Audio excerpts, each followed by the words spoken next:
Assalamualaikum warahmatullahi wabarakatuh.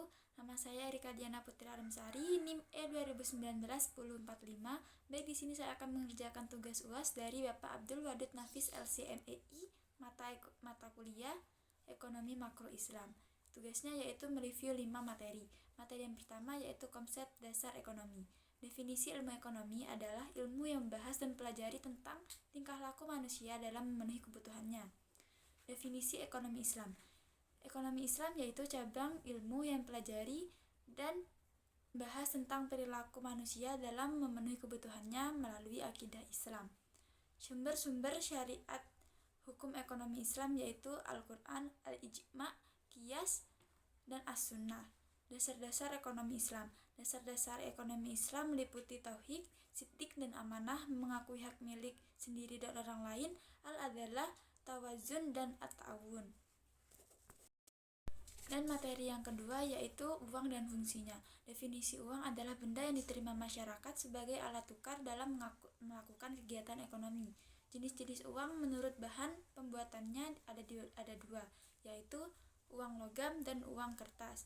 Jenis-jenis uang menurut lembaga yang mengeluarkan juga ada dua, yaitu uang giral dan uang kartal. Menurut nilai-nilainya, uang dibagi menjadi dua, yaitu uang penuh dan uang tanda. Dan fungsi asli uang yaitu sebagai alat tukar, sebagai satuan hitung, dan sebagai penyimpanan nilai. Dan yang ketiga yaitu tugas dan wewenang OJK.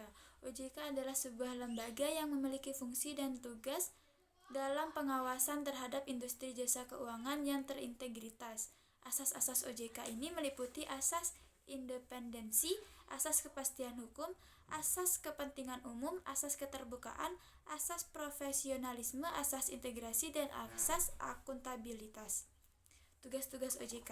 Tugas-tugas OJK ini mengatur dan mengawasi kepentingan jasa keuangan baik bank dan non-bank, mengatur dan mengawasi jasa keuangan di sektor pasar modal, dan mengatur dan mengawasi di sektor asuransi, dana pensiun, lembaga pembiayaan, dan lain-lain. Yang keempat yaitu peran dan fungsi bank sentral. Definisi bank sentral. Bank sentral adalah sebuah instansi atau lembaga keuangan yang memiliki tanggung jawab atas kebijakan moneter dan melahirkan tingkat aktivitas ekonomi yang stabil dalam suatu negara. Tujuan bank sentral. Tujuannya yaitu mencapai kestabilan nilai mata uang yang tercermin dari laju inflasi dan perkembangan nilai tukar uang dalam negara terhadap mata uang asing. Tugas bank sentral berkaitan dengan pemerintah. Yang pertama, penyediaan bank sentral kredit terhadap pemerintah, mengatur kas pemerintah, membantu lelang dan menjual surat hutang negara, mempunyai hak tunggal terhadap penataan uang. Tugas bank sentral dalam perbankan. Yang pertama, menentukan suku bunga. Sebagai banker, melakukan pengembangan kredit yang sehat, melakukan pembinaan semua bank yang ada. Bab yang kelima yaitu penghitungan pendapatan nasional. Definisi pendapatan nasional adalah nilai total output akhir suatu negara dari semua barang dan jasa yang diproduksi dalam satu tahun.